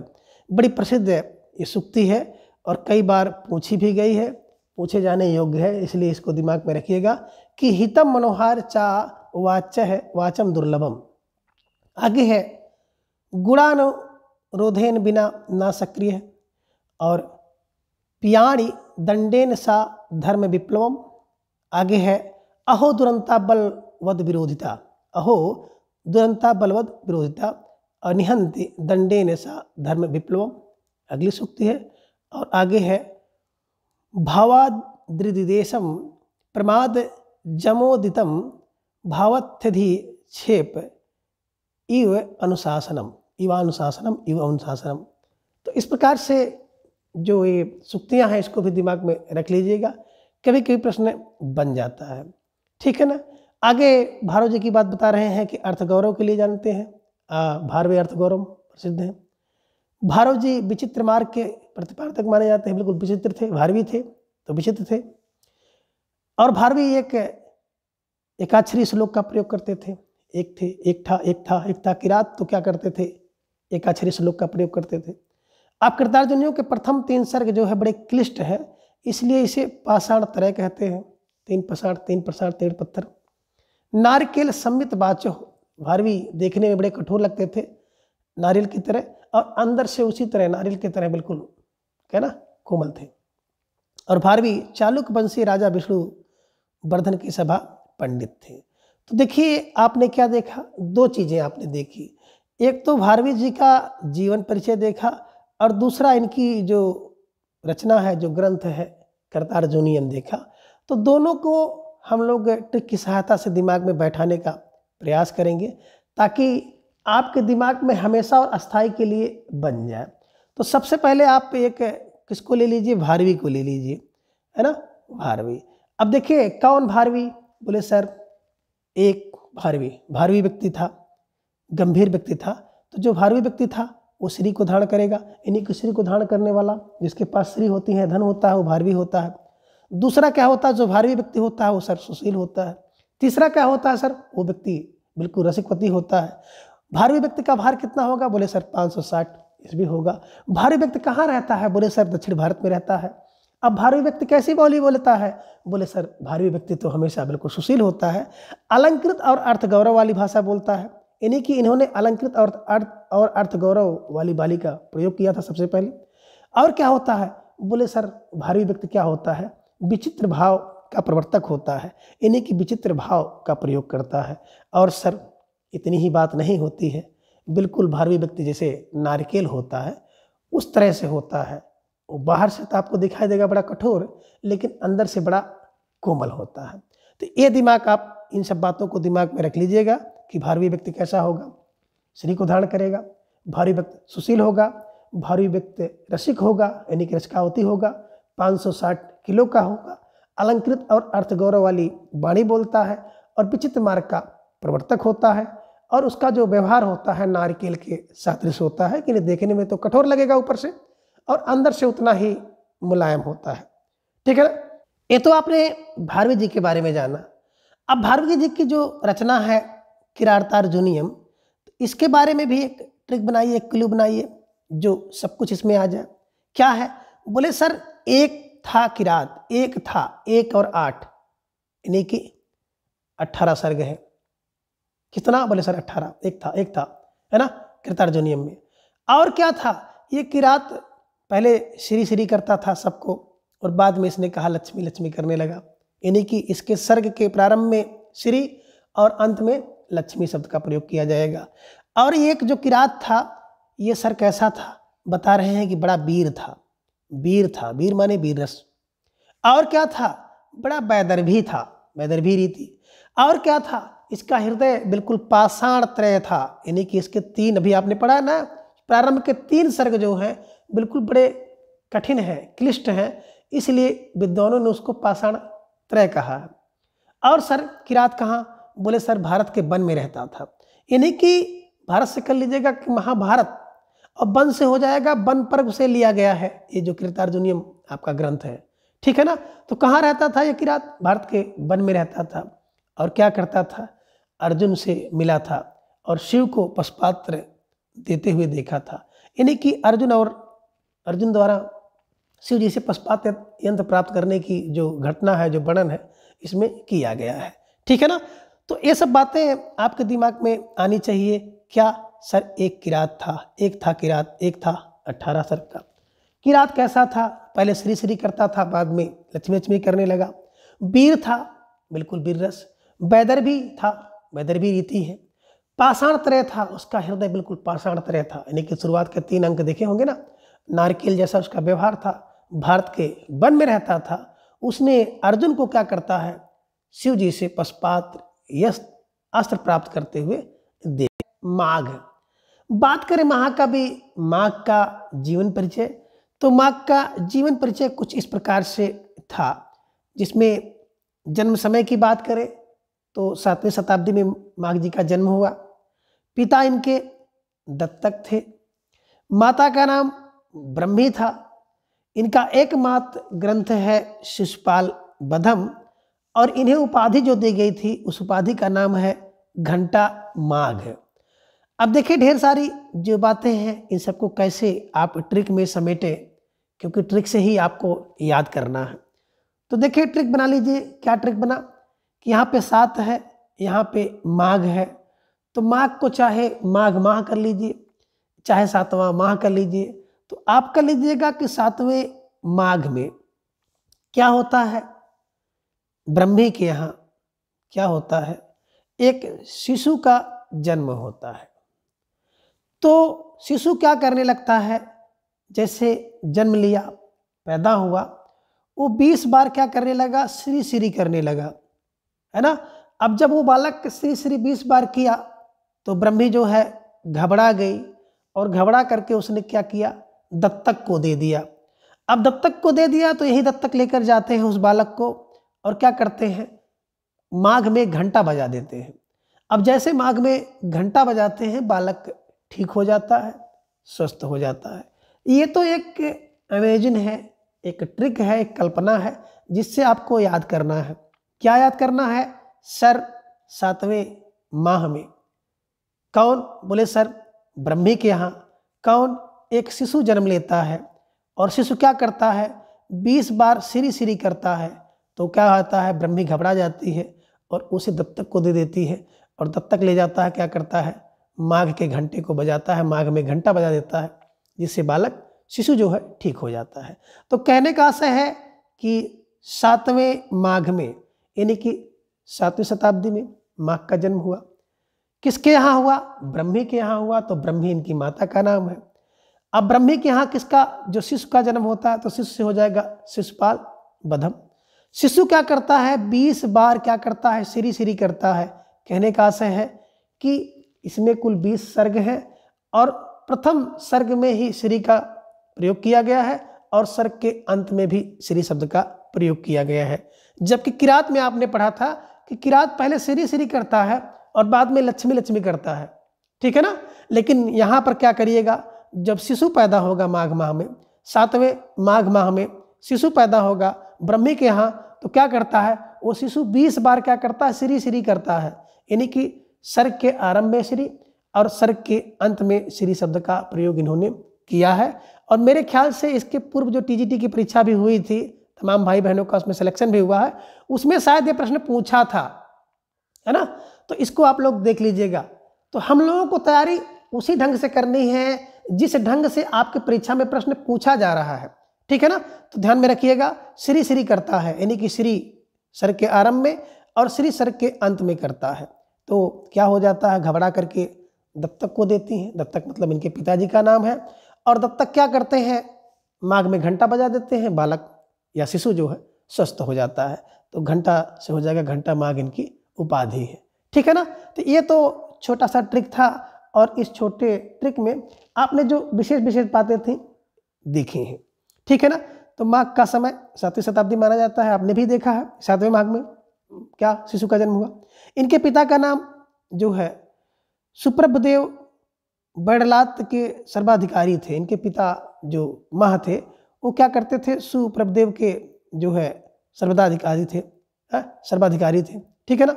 अब इनके पिता का नाम दत्तक और माता का नाम अभी आपने पढ़ा है कि ब्रह्मी। ब्रह्मी के यहाँ हुआ तो ब्रह्मी ने क्या किया, दत्तक को दिया था घबरा करके। क्यों? क्योंकि शिशु जब पैदा हुआ तो 20 बार श्री श्री बोला, ठीक है ना। तो क्या किया दत्तक ने, घंटा बजा दिया माघ माह में जाकर के, बच्चा ठीक हो गया। और माघ विरचित एकमात्र जो ग्रंथ है उस ग्रंथ का नाम है शिशुपाल बधम, ठीक है ना। तो देखिए शिशु की बात हम लोग कर ही रहे थे, माघ माह की बात कर रहे थे, ब्रह्मी की बात आ गई, उसमें दत्तक की बात आ गई, है ना, और घंटा की बात आ गई। तो कहने का आशा इस ट्रिक में हम लोगों ने सब कुछ देख लिया, कुछ शेष नहीं बचा है। और मित्रों अगर मैं आपके लिए कुछ करूं आपको उसका लाभ ना मिले तो मेरे करने का कुछ अर्थ नहीं है, आप लोग इसको अन्यत्र मत लीजिएगा। मैं ट्रिक की सहायता से आपको याद कराने का प्रयास करता हूं, ठीक है ना। चलें अब आगे देखें कि थोड़ी सी बातें शिशुपाल बधम के रूप में के बारे में हो जाए। शिशुपाल बधम यही है जो बृहत्त्रयी का दूसरा ग्रंथ है। पहला आपने पढ़ा था किशुन, किरातार्जुनीयम था, 18 सर्ग था। और इसमें क्या है, दूसरा ग्रंथ है, इसमें कितने, बोले सर इसमें 20 सर्ग हैं, 2 बढ़ा लीजिएगा, 20 बार करता भी है ना श्री श्री। तो शिशुपाल बधम द्वितीय ग्रंथ बृहत्त्रयी का 20 सर्ग इसमें है, 1650 श्लोक है। इसका उपजीव महाभारत का सभा पर्व है। और शिशुपाल बध महाकाव्य का नायक श्री कृष्ण है, रसबीर है। सर्ग के आरंभ में देखिए बात आ गई, सर्गारंभ और सर्गांत श्री शब्द का प्रयोग हुआ है, बहुत मोस्ट इंपॉर्टेंट है ना। और क्या है, इसमें रेवतक पर्वत का वर्णन है हुआ है, ठीक है। ये सब चीज़ें ध्यान रखने योग्य है। अभी इन सबको हम लोग ट्रिक में फंसाएंगे कि कैसे आपको बैठाना है, तो एक बार फिर देख लीजिए, ठीक है ना। और थोड़ा सा आगे चलें, फिर इन सबको हम लोग देखते हैं। ये देखिए माघ के महाकाव्य शिशुपाल बध से कुछ महत्वपूर्ण सूक्तियां हैं, कभी कभी परीक्षा में पूछ ली जाती हैं। तो अगर आप इसको देख सकिएगा तो देख लीजिएगा, और नहीं तो कोई विशेष बात नहीं है। जिसमें पूर्व रंग प्रसंग आए, नाटकी यस्त वस्तुतन है, बात करते हैं। भाषा वे गरी से यज्ञता की बात यहाँ पे आई हुई है। और अनन्य गोस्त्व केन केवल है पुराण है, मूर्तिम हित अवगम्यते, ऐसी बातें इसमें आई हैं। और दृश्य स्या कथमी दृश्यम समादृश्यम ऋते रव है लाच्छयुसुम क्षमे कह छपातकस कांड। और देखिए भली मसम नभ है, ठीक है ना। भवंती ना पुणे कृता मनीषण है, गृह तुम आर्या परिचर्या महानुभाव भावा ही नियंता मर्थिन है, ठीक है ना। न यंति यंतु संभवम भानुना सुपात विक्षेप निरा कुलात्मना और किमस्त कार्य गुरु योगी नाम अपी। तो ये सूक्तियाँ हैं, थोड़ा आप देख लीजिएगा। कभी कभी परीक्षा में पूछ भी ली जाती हैं और नहीं देख पाते हैं तो कोई बहुत ज़रूरी नहीं है। लेकिन कुछ बातें जो स्मरणीय हैं, जैसे उपमा अर्थ गौरव एवं लालित, इन तीनों गुणों की बहुलता के कारण माघे संति त्रियो गुणा, आपने देखा होगा ना, उपमा कालिदास सरस भारत अर्थ गौरव और माघे संति दंडी पदलालित्यम और माघे संति त्रियो गुणा।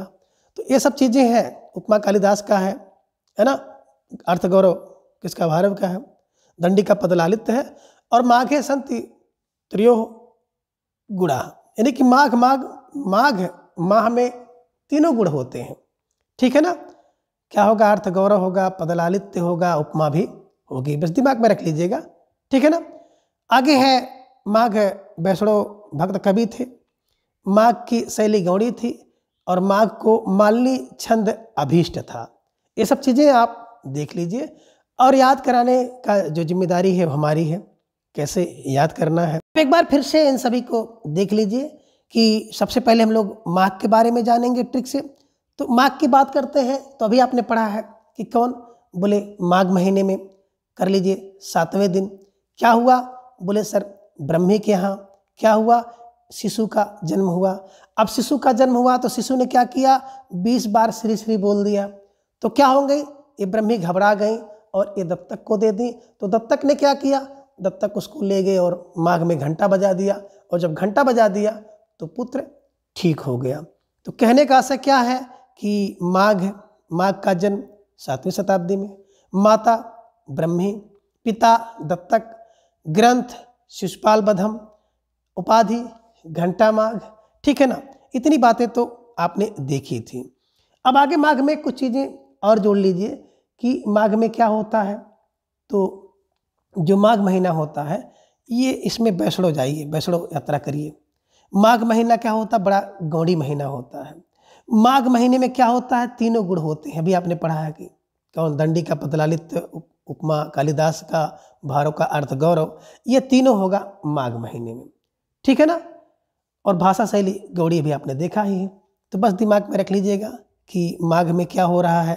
तो बोले माघ में 7वें दिन शिशु का जन्म हो रहा है, यानी कि 7वें वर्ष का जन्म हुआ। शिशु सो गया, शिशुपाल का ग्रंथ है, ब्रह्मी के यहाँ हुआ तो ब्रह्मी इनकी माता है, ब्रह्मी ने दत्तक को दिया, दत्तक इनके पिता हैं। और क्या किया, दत्तक ने घंटा बजा दिया तो घंटा माघ इनको उपाधि मिली हुई है।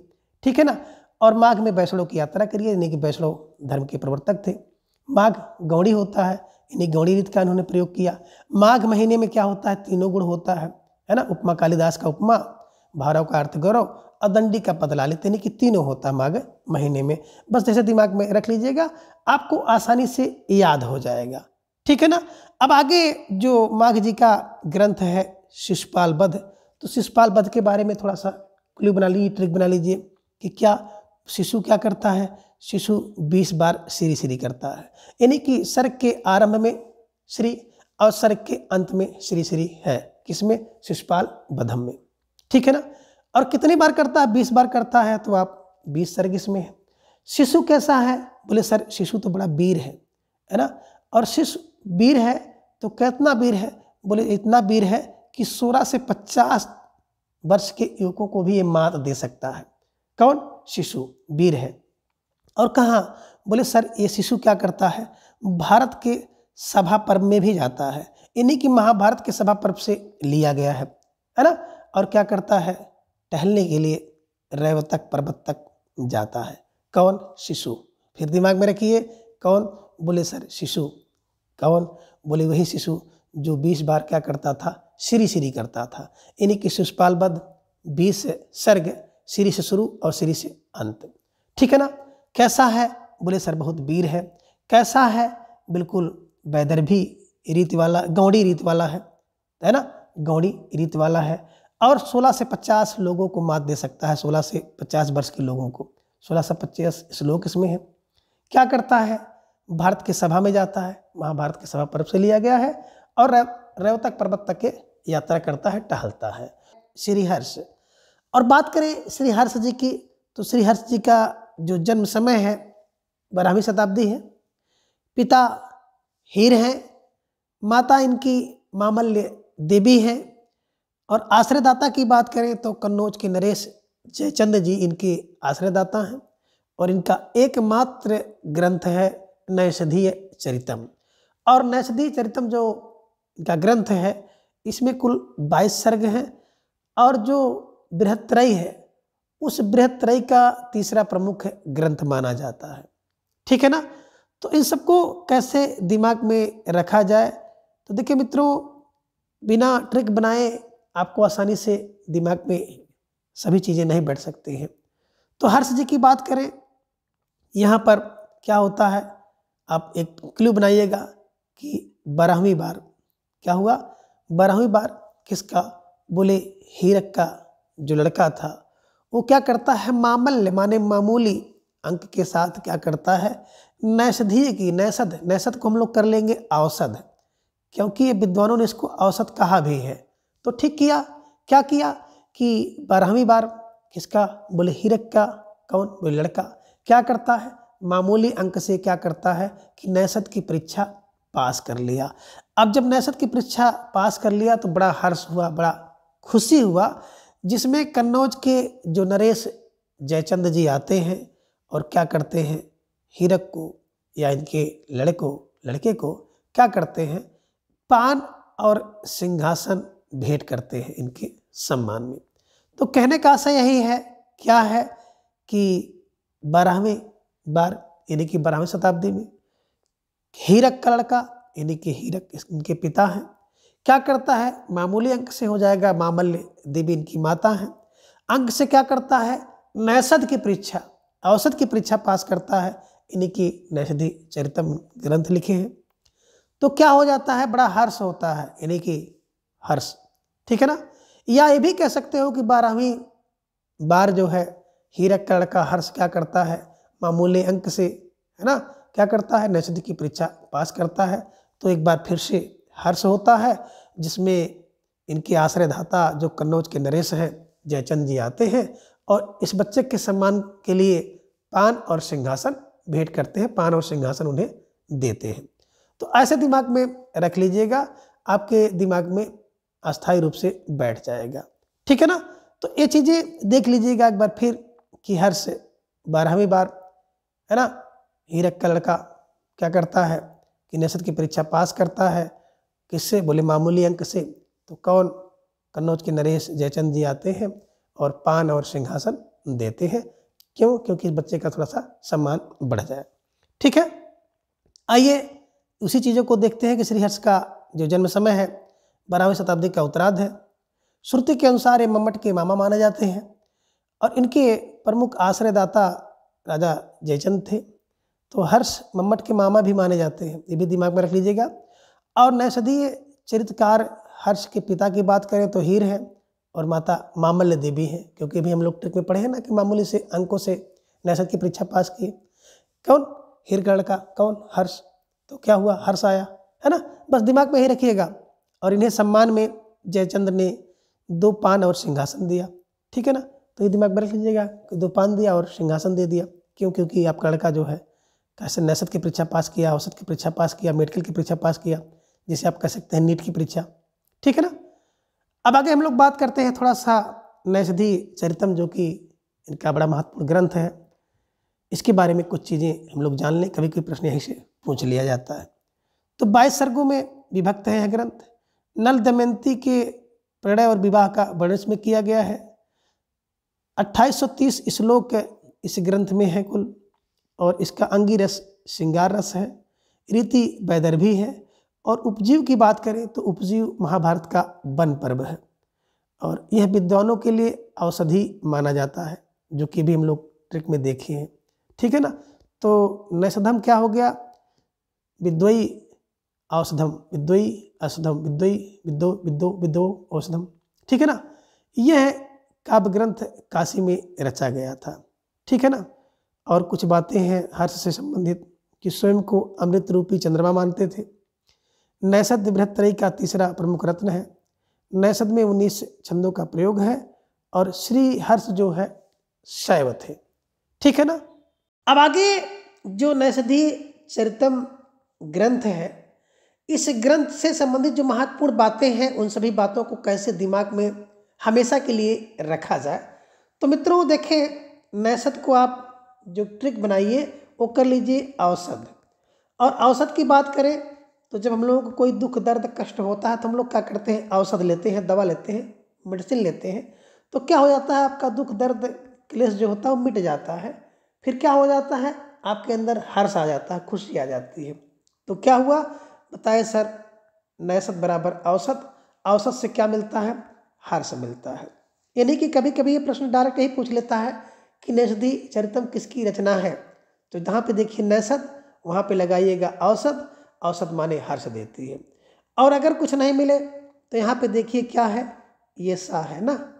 तो बिल्कुल जहाँ पे देखिएगा ये सा, कौन सा, पिटचिरवा सा, है ना, इसी को मूर्धन्य सा आप कहते हैं। तो मूर्धन्य सा देखिएगा, और हर्ष में भी मूर्धन्य सा है। तो बस सा को सा से मिला दीजिएगा, आपका ये प्रश्न बन जाएगा, ठीक है। तो नैषध बराबर औसत, औसत से क्या होगा, हर्ष मिलेगा। और औसत कब ली जाती है, बोले सर 2-2 बूंद 2 बार, सुबह शाम 2-2 बूंद 2 बार। अब 2 बार से हो गया, 2-2 बूंद 2 बार से हो जाएगा 22 सर्ग है। किसमें, बोले नैषध, औसत में कितने, 22 सर्ग हो गए। अब इस ग्रंथ में नल दमयंती के प्रेम की बात की गई है, इसको देख लीजिएगा। और जब दवा आप लेंगे तो कितने दिन लेना है, बोले 28 से 30 दिन आप ले लीजिएगा तो बिल्कुल आप में हर्ष हो जाएगा, आप खुश हो जाएंगे, ठीक हो जाएंगे। और जब व्यक्ति ठीक हो जाता है तो खूब श्रृंगार पटार करने लगता है और क्या कर देता है, उसकी रीति बड़ी बेदर्भी होती है, बड़ी बेदर्भी वाली नीति हो जाती है। और ये औषधि, ये नैषध कहाँ, औषध या कहिए नैषध कहिए, औषधि कहाँ, बोले भारत के वन में बन मिलती है। तो भारत के वन में हो जाएगा, महाभारत के वन पर्व से है। और भारत के वन में कौन रहता है, किरात भी आपने पढ़ा है, रहता है किरात भी, ठीक है ना। और भारत के सभा में कौन, शिशु जाता है। तो इस चीज़ को दिमाग में रख लीजिएगा कि भारत के वन में कौन, बोले यही औषधि मिलती है। और बनाई कहाँ जाती है, बोले सर यह औषधि भारत के वन में पाई जाती है और काशी में बनाई जाती है। तो कहने का आशय है कि औषधि दो बार 22 सर्ग है, किसमें नल दमयंती के विवाह की बात की गई है। 28 से 30 दिन आपको लेना है, 2830 श्लोक इसमें है। श्रृंगार रस, इसका अंगी रस श्रृंगार है। वैदर्भी रीति इसमें है, भारत के वन में उत्पन्न होती है और काशी में बनाई जाती है, यानी कि यह ग्रंथ काशी में लिखा गया है, ठीक है ना। और औषधि क्या होती है, श्री हर्ष बता रहे हैं कि जो औषधि होती है वो बिल्कुल अमृत रूपी होती है और चंद्रमा के जैसे होती है। और नैषध आपने देखा है ना कि बृहत्त्रयी का तीसरा महत्वपूर्ण ग्रंथ है, ठीक है। और कुल इसमें 19 छंद है, एक नए नए छंद है, एक नए नए एक नौ। और श्री हर्ष पहले शैव थे, तो आप तक लीजिएगा हर्ष शैव थे। तो इस प्रकार से आपने नैषध चरित को देखा, हर्ष को आपने देखा, क्या देखा था एक बार फिर से देख लीजिएगा। क्या देखा था कि 12वें वर्ष क्या होता है, हीर का लड़का हर्ष जो क्या करता है, नैषध की परीक्षा में, औसत की परीक्षा में मामूली अंकों से पास हो जाता है। तो कौन, कन्नौज के नरेश उनके यहाँ आते हैं और उस बालक के सम्मान में 2-2 पान और जो है सिंहासन देते हैं। ये आपने देखा था कि 12वीं शताब्दी में जन्म हुआ। हिरण के पिता हैं माता मामल्य देवी हैं, कन्नौज नरेश इनकी आश्रयदाता हैं और नैषधि चरितम इनके द्वारा लिखा गया ग्रंथ है। आगे आपने नैषध के बारे में देखा ही है। तो इस प्रकार से इन सभी ट्रिक की सहायता से आप आसानी से महाकवि श्री हर्ष का जीवन परिचय और महाकवि हर्ष का जो ग्रंथ है नैषधि चरितम को आसानी से याद कर सकते हैं। काव्यशास्त्री आचार्य, और काव्यशास्त्री आचार्यों की बात करें तो जिनमें सर्वश्री आचार्य दंडी जी सबसे पहले स्थान पर आते हैं। दंडी जी की बात करें तो इनके जीवन परिचय के अंतर्गत जो इनके पिता हैं उनका नाम वीरदत्त है और इनकी माता गौरी थी। और आश्रयदाता की बात करें तो कांची नरेश नरसिंह वर्मा जी इनके आश्रयदाता थे। या आप कह सकते हैं कि कांची नरेश नरसिंह वर्मा के यहाँ ये रहते थे। अब इन सब बातों को कैसे दिमाग में रखा जाए, तो थोड़ा सा एक क्लू बना लीजिएगा। क्या बताए कि 7वीं शताब्दी में इनका जन्म हुआ, दंडी 7वीं शताब्दी में जन्म हुआ। दंडी के पिता बड़े वीर थे तो वीर हो जाएगा। माता, बोले सर माता इनकी गौरी थी, तो गौरी का मतलब इनकी माता का नाम गौरी था। और कहाँ, बोले कांची नरेश नरसिंह वर्मा के यहाँ रहते थे। तो इस प्रकार से दिमाग में रख लीजिएगा, इनका जीवन परिचय आसानी से याद हो जाएगा। और दंडी जी के बारे में ढेर सारी बातें आप काव्यशास्त्र में देखे हैं। यही दंडी है जिन्होंने जब हेतु की बात आई तो इन्होंने क्या बताया कि शक्ति निपुणता अभ्यास कि शक्ति निपुणता और अभ्यास से प्राप्त करिए, दंडी ने कहा। और यही दंडी है जिन्होंने प्रयोजन की बात आ गई थी तो बताया था लोक व्युत्पत्ति दंड लोक है, लोक व्युत्पत्ति की बात बताई थी। यही दंडी है जिन्होंने काव्य के 10 गुण बताए हैं। तो कहने का आशय है कि दंडी जी के जो पिता थे वीर थे, माता कैसी थी, गौरी थी, कहाँ रहते थे, कांची नरेश के यहाँ रहते थे। और क्या करते थे, बोले सर 7वीं शताब्दी में इनका जन्म हुआ था। काव्य का लक्षण बताया शरीरम, हेतु बताया इन्होंने, क्या बताया हेतु बताया शक्ति निपुणता अभ्यास, प्रयोजन बताया लोक व्युत्पत्ति, गुण कितना बताया 10 बताया। ये तो चीज़ें हम लोग काव्य शास्त्र में पढ़ चुके हैं। और यहाँ पे दंडी की कुछ और रचनाएं हैं जिन रचनाओं को हम लोगों को देखना जरूरी है, क्योंकि कभी कभी प्रश्न यहाँ से पूछ लिया जाता है। तो दंडी की जो रचनाएं हैं वो 6 रचना आप यहाँ पे देख पा रहे हैं, जिन्हें पहली है 10 कुमार चरित, दूसरा है काव्यादर्श, तीसरा है अवंत सुंदरी कथा, चौथा है द्विसंधान काव्य, पांचवा है छंदो विरचित और छठा है कला परिच्छेद। तो इन सबको कैसे एक ट्रिक में समेटा जाए, बड़ा चैलेंज वाला काम होता है, लेकिन देखें हम लोग ट्रिक बनाएंगे। क्या बताए कि 10-10, क्या बताए 10-10 दंडी कहाँ पर, दरी पे 10-10 दंडी कहाँ पर, दरी पर मारे तो क्या हो गया, द्वि छंद छेद हो गया। कोई व्यक्ति है जिसने क्या किया कि 10-10 दंडी, क्या किया 10-10 दंडी, है ना, दंडी से दंडी जी की, है ना, कहाँ पे, दरी पे मार दिया तो क्या हो गया, द्वि छंद और छेद हो गया। तो देखिए 10 की बात आ गई तो 10 से हो गया 10 कुमार चरितम, और 10 कुमार चरितम में 8 उच्छ्वास हैं और 10 राजकुमारों के रोमांस का वर्णन इसमें किया गया है। तो 10 से हो गया 10 कुमार चरितम। दूसरा 10 से हो गया काव्यादर्श, जो कि एक शास्त्रीय ग्रंथ है, इसमें कुल 4 परिच्छेद बताए गए हैं। आगे है दरी पर 10-10 दंडी, दंडी से हो गया महाकाव्य दंडी की रचना है। दरी से हो जाएगा अवंत सुंदरी, और अवंत सुंदरी की बात करें तो अभी आगे जाके आप पढ़ेंगे कि अवंत सुंदरी जो है राजशेखर की पत्नी थी, तो उन्हीं की पत्नी को आधार मानकर इन्होंने अवंत सुंदरी कथा भी लिखी है, ठीक है ना। तो अवंत सुंदरी, दरी से हो गया, दरी से हो गया सुंदरी। दुई, दुई से हो गया दुई संधान काव्य। छंद छेद, तो छंद से हो गया छंदो विरचित इनकी रचना है, और छेद से हो जाएगा कला परिच्छेद। तो देखा आपने क्या कि आपने यही देखा कि 10-10 दंडी कहाँ, दरी पर मारा तो क्या हो गया, दुई छंद छेद हो गया, 2 छंद छेद हो गया। 10-10 दंडी दरी पर मारा तो दुई छंद छेद हो गया। 10 से हो गया 10 कुमार चरितम, 10 से हो गया काव्यादर्श, दंडी से हो गया दंडी, दरी से हो गया अवंत सुंदरी, दुई से हो गया द्विसंधान, छंद छेद से हो गया, छंद से हो गया छंदो विरचित, और छेद से हो गया कला परिच्छेद।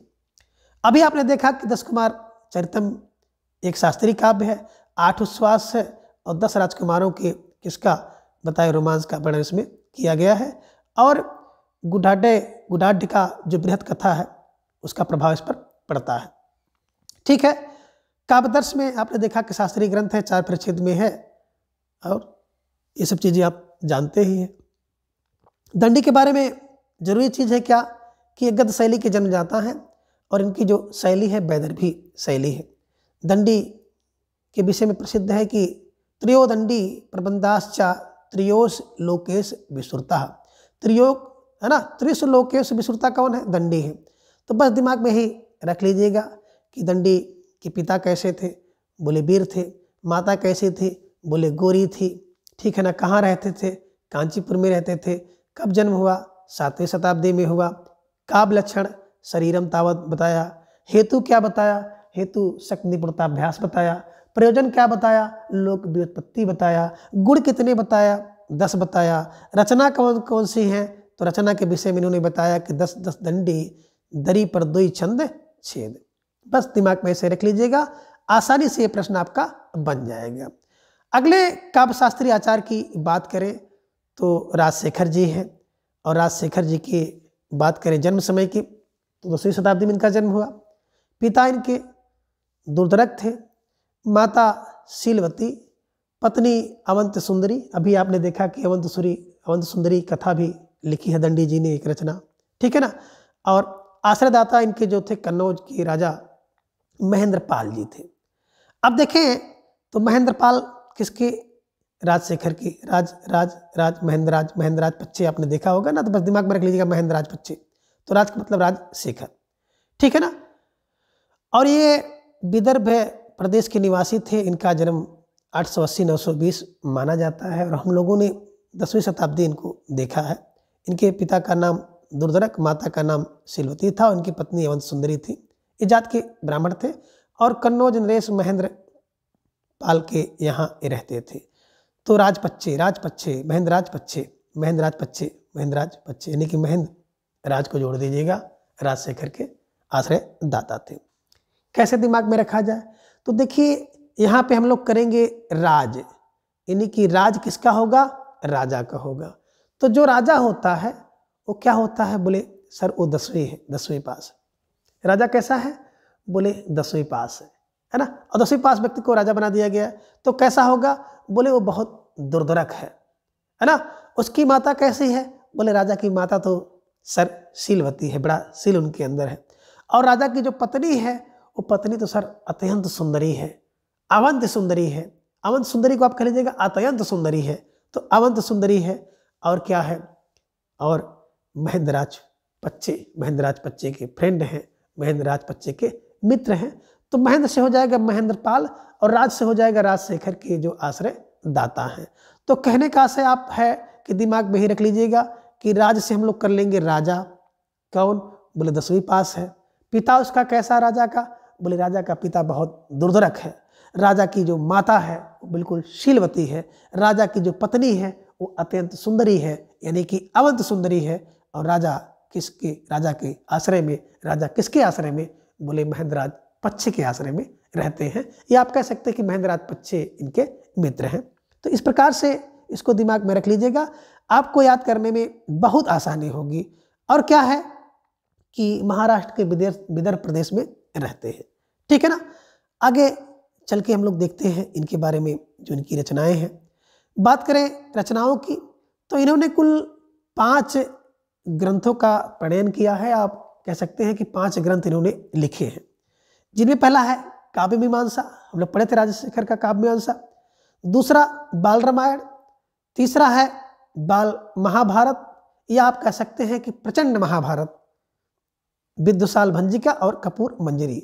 देखिए एक बाल चरित्र आपने देखा था महाकवि भास का था, क्या कि बाल ने महाभारत में क्या देखा था? 2 दूतों को देखा था। कब देखा था? मध्य रात में। क्या करते हुए देखा था? कर्ण का उरुभंग करते हुए देखा था, है ना, बताया था हमने वहां पर। तो वो बाल चरित्र है और यहाँ पर बाल रामायण है, ठीक है।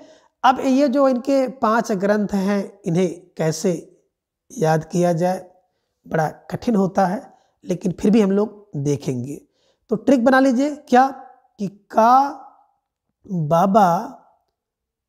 बाबा बिका, बस।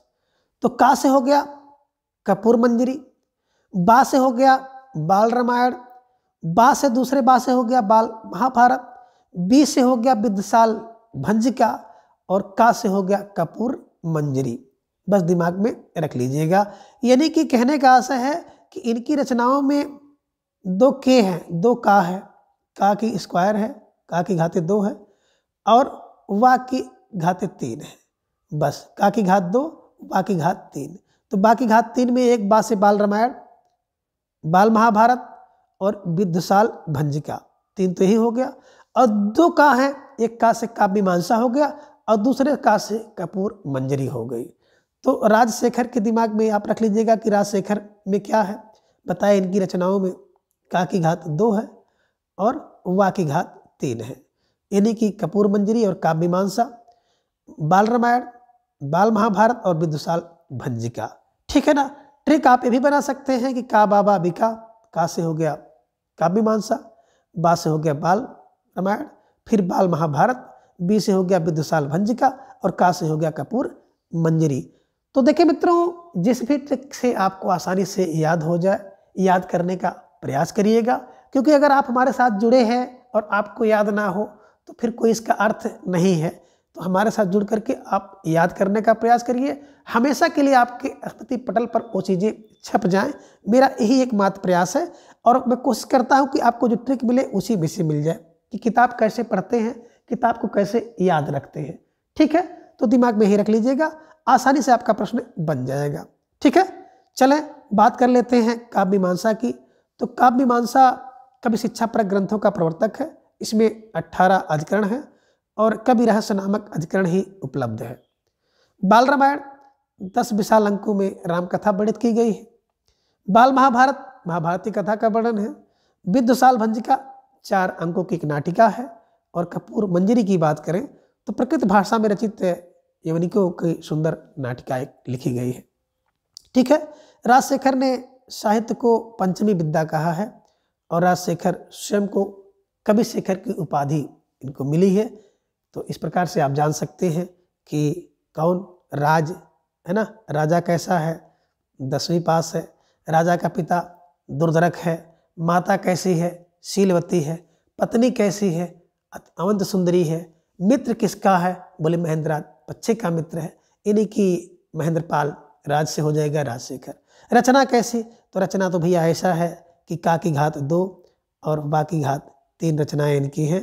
का बाबा बिका है ना, काव्य मीमांसा, बाल रामायण, बाल महाभारत, विद्वशाल भंजिका और कपूर मंजरी इनके द्वारा लिखे गए सभी रचनाएं हैं। ठीक है ना, कई बार कपूर मंजरी पूछी गई है और कई बार काव्य मीमांसा भी पूछा गया है, तो इन सब चीज़ों को दिमाग में आप रखिएगा। ठीक है ना। अब आगे हम लोग देखेंगे अगले जो आचार्य हैं काव्य शास्त्र से संबंधित है, यानी कि काव्य शास्त्री आचार्य मम्मट जी हैं। और मम्मट जी की बात करें तो इनका सन 11वीं शताब्दी है। पिता इनके जयठ हैं। जन्म स्थान कश्मीर में हुआ था और इनका एकमात्र ग्रंथ है काव्य प्रकाश। एकमात्र नहीं हम लोग कह सकते, मतलब एक ग्रंथ आपको दिखाई दे रहा है काव्य प्रकाश यहाँ पर। तो बात करें मम्मट जी की, तो हम लोगों ने पढ़ा था ना कि एक एक करके कितना, बोले 11 प्रकाश करते थे। किस पर, बोले काव्य पर करते थे। अब मम्मट पिता है जयट, मम्मट जयट, यहाँ पे टा यहाँ पे टा, मट यहाँ पे जट, यट यट और मट, स्थान कश्मीर में। ठीक है ना, ऐसे दिमाग में रख लीजिएगा। और बात करें मम्मट, तो ध्वनि प्रतिष्ठा जो परक परमाचार्य हैं, वागदेश्वर वागदेवा है ना, तो कहते हैं कि वागदेवा अवतार माना के रूप में प्रसिद्ध है, कि वाग देवता अवतार के रूप में प्रसिद्ध हैं। तो कौन, बोले मम्मट जो है ध्वनि प्रतिष्ठा परक परमाचार्य हैं एवं वाग देवता अवतार के रूप में प्रसिद्ध हैं और इनका जन्म 11वीं शताब्दी का उत्तरार्ध माना जाता है। आपने क्या देखा, ग्रंथ काव्य प्रकाश 10 उल्लास है, 142 कारिकाएं इसमें है, काव्य शास्त्री ग्रंथ है और अलंकार जगत के सभी काव्य सिद्धांतों को सम्मोहित करते हुए इन्होंने काव्य स्वरूप एवं अंगों पर भी प्रकाश डाला है। तो इस प्रकार से बात करें स्मरणीय तथ्य, तो काव्य प्रकाश की अब तक की 70 से अधिक टीकाएं इस पर लिखी जा चुकी हुई है ना, यानी कि 70 से अधिक टीका इस पर लिखी जा चुकी है।